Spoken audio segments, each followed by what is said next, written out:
A packed press room fell silent when a black woman veteran challenged Trump face to face, exposing the harsh truth about life after service. What happened next sparked a national movement and left America questioning its leadership. The press conference was already in full swing, reporters battling over each other to get their questions heard. The room was alive with flashes of cameras, murmurs, and sharp exchanges. But then, a single voice cut through the noise like a blade. "Mr. Trump."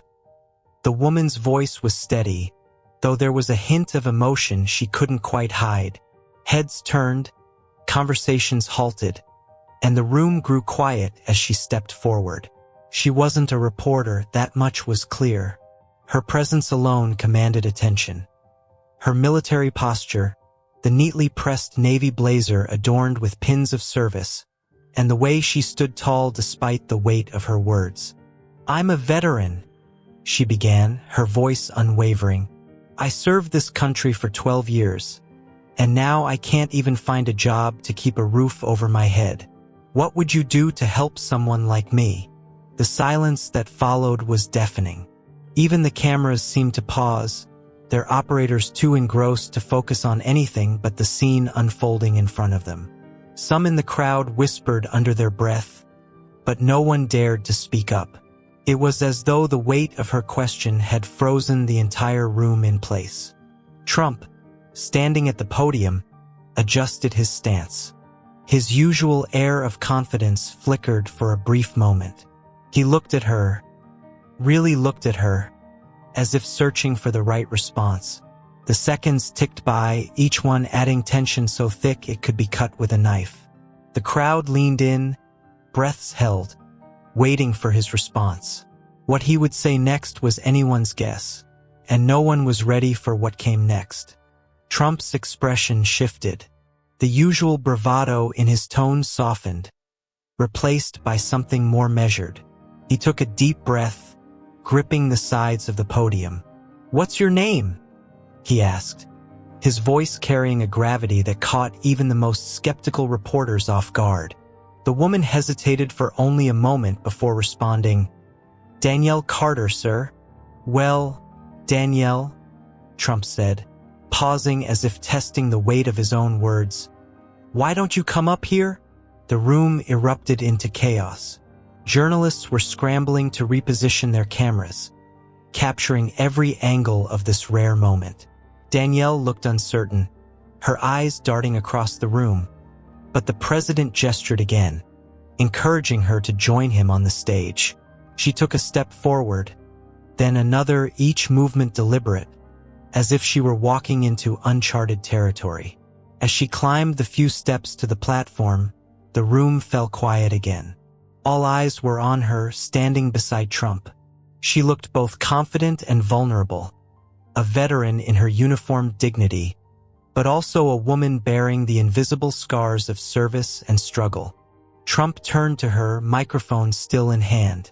"You've served this country, and for that you have my respect. But let me tell you, your story isn't unique. I've heard it before, veterans who've given everything and come home to nothing. It's not fair and it's not right. But I want to hear it from you, Danielle. Tell everyone here what's really going on."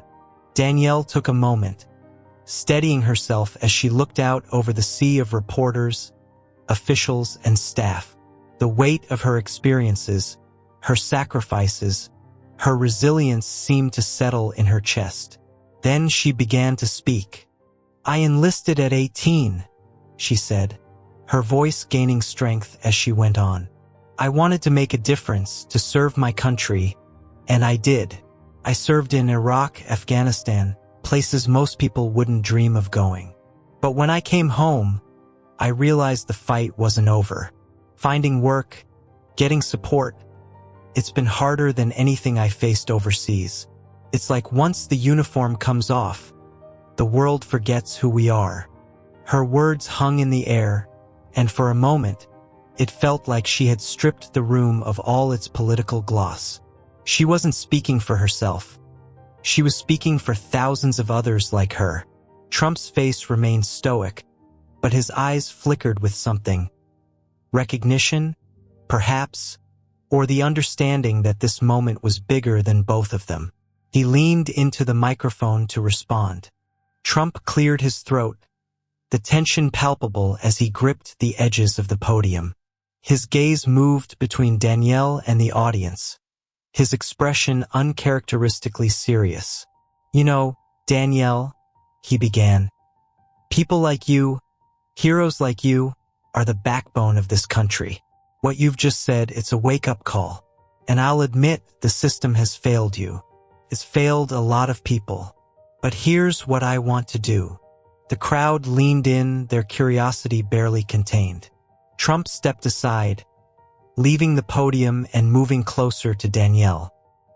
He raised his hand toward her, gesturing as if to emphasize the gravity of his next words. "I want you to work with me," he said, his voice steady but emphatic. "You've got experience that no one in this room can claim. You've been out there. You've seen what's broken. I'm offering you the chance to help fix it." Gasps echoed throughout the room. Reporters looked at each other, unsure if they'd heard him correctly. A few cameras zoomed in, capturing Danielle's stunned reaction. Her mouth opened slightly, but no words came out. "I'm serious," Trump continued. "I've been pushing for better programs for veterans, but I need people like you, people who understand what's really happening, to make it work. So, I'm asking you right now, will you join my team and help me do something about this?" Danielle blinked, clearly caught off guard. The air seemed to grow heavier with anticipation. She looked at Trump, then at the crowd, and finally back to him. "You're asking me to help you?" she said, her voice tinged with disbelief. "That's right," Trump replied. "Help me help them. Let's make sure no veteran has to go through what you've been through." The room erupted into a mix of reactions. Some applauded. Others whispered skeptically among themselves. Social media feeds lit up with comments, theories, and debate as reporters scrambled to frame the moment in their headlines. Danielle took a deep breath, her composure slowly returning. "If this means making real change for veterans like me," she said, her voice firm, "then yes, I'm in." The applause grew louder, but not everyone in the room was convinced.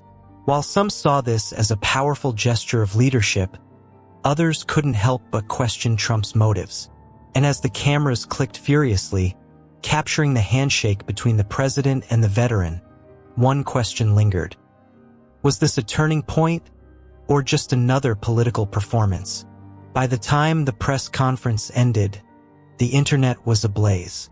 Video clips of the interaction flooded every corner of social media, sparking heated debates. Some hailed Trump's gesture as a bold and unprecedented move, proof of his commitment to veterans. Others dismissed it as a calculated political stunt, questioning whether any real change would come of it.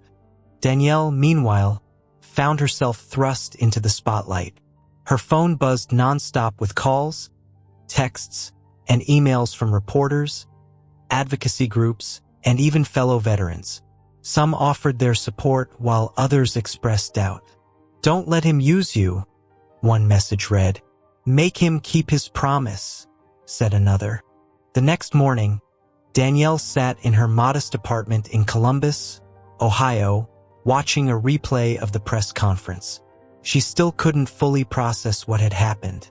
It felt surreal, the President of the United States inviting her, a woman who had been struggling to make ends meet, to work alongside him. But doubts crept in. Could she trust his words? Or was she just another pawn in a larger game? The news cycle only intensified. Pundits on cable networks dissected every detail of the exchange. Some criticized Danielle for accepting the offer so quickly, while others praised her bravery. "She's not just a veteran," one commentator said. "She's a symbol of resilience, of the challenges so many face after serving their country." In the days that followed, Trump's administration announced a new initiative aimed at tackling veteran unemployment. It was a high-profile plan with Danielle at the forefront. her name now synonymous with the fight for change. She found herself standing on stages, speaking at rallies, and attending meetings with policymakers. But not everything went smoothly. Behind the scenes, she encountered resistance, bureaucracy, political infighting, and the harsh realities of navigating a system designed more for appearances than for action. And yet, Danielle pressed on, determined to prove that this wasn't just another hollow promise. Weeks turned into months, and Danielle's presence in Washington began to make waves. Her determination and authenticity resonated with many, cutting through the often performative nature of politics. She wasn't a politician. She was a soldier, fighting a different kind of battle, one that felt just as challenging as the ones she faced overseas. But the challenges mounted. Danielle quickly learned how difficult it was to effect real change. Meetings with lawmakers were met with polite smiles but vague promises. Funding proposals for veteran programs stalled in committee after committee. And though Trump publicly praised her efforts, she couldn't shake the feeling that she was being used as a symbol rather than a catalyst for actual reform. One evening, after yet another frustrating day on Capitol Hill, Danielle sat alone in her office. The weight of it all, the media scrutiny, the constant battles, the whispers of doubt, felt overwhelming. She thought of the veterans she had met since the press conference, men and women who had shared their stories with her, looking to her as a beacon of hope. Their words echoed in her mind, "Don't let them forget us." It was in that moment that Danielle made a decision. If the system wouldn't move, she would. She began reaching out to grassroots organizations, connecting with veterans directly, and rallying support outside the political machinery. Her voice grew louder, her message clearer. Veterans deserved better, and she wouldn't stop until they got it. Her efforts began to pay off. A bipartisan coalition of lawmakers, inspired by her relentless advocacy, pushed forward a bill to provide comprehensive job training and mental health support for veterans. Danielle stood at the forefront, not as a politician, but as a fighter for a cause she believed in. When the bill finally passed, Danielle was there, surrounded by veterans who had become her family in this fight. As she watched the president sign it into law, she felt a sense of triumph. Not for herself, but for the thousands of lives that would be changed. The journey wasn't perfect, and it wasn't without its scars. But Danielle proved that one voice, no matter how small it may seem, could spark a movement. Danielle's fight didn't end with the passing of the bill. It was only the beginning. The law she helped shape became a lifeline for thousands of veterans, offering pathways to careers, counseling, and community support that had been out of reach for far too long. But her true legacy wasn't just in the legislation. It was in the movement she sparked. Veterans across the country began to share their stories, inspired by Danielle's courage.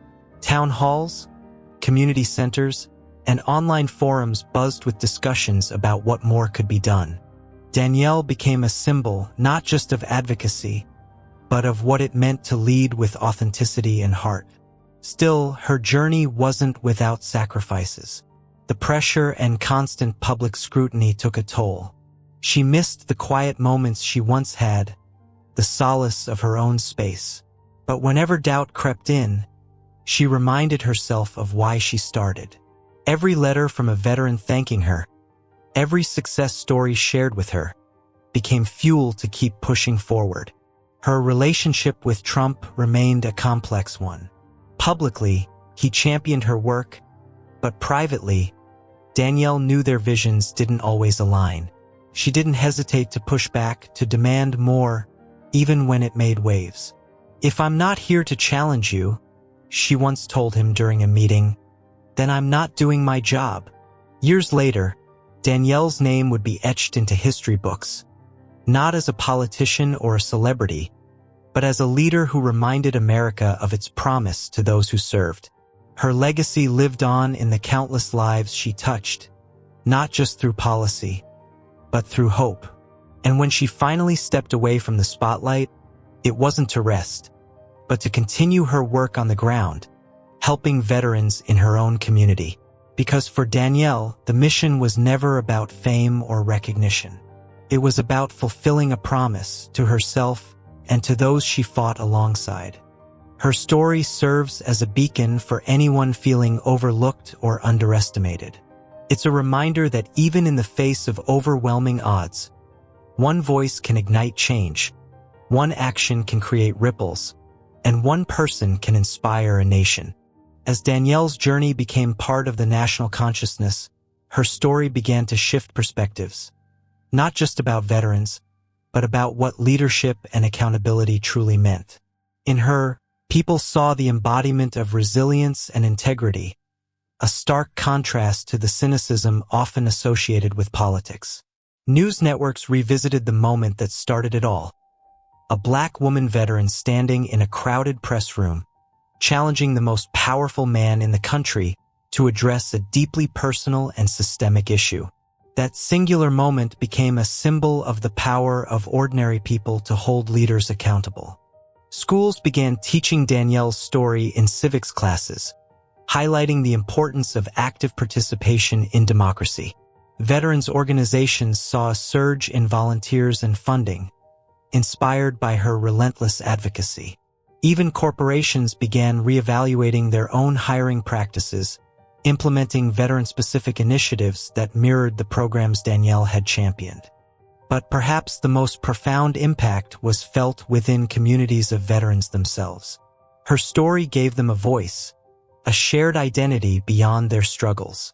Danielle often said, "This isn't about me, it's about all of us."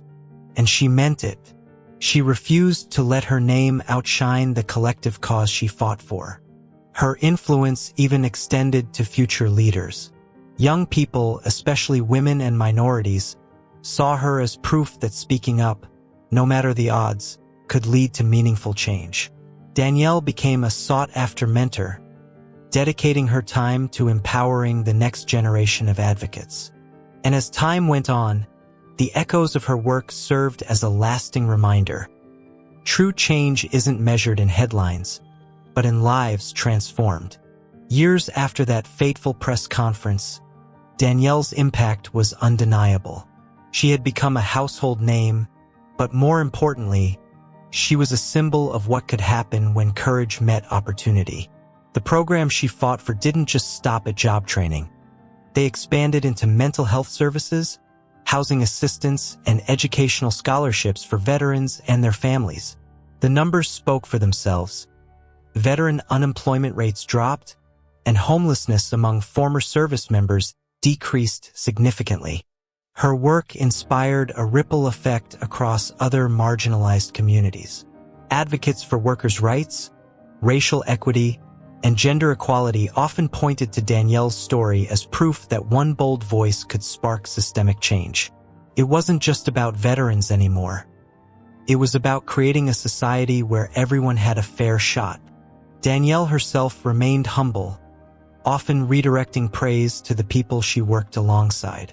"This isn't just my story," she would say in interviews. "It's the story of every veteran who refused to give up, every advocate who kept fighting, and every American who believed we could do better."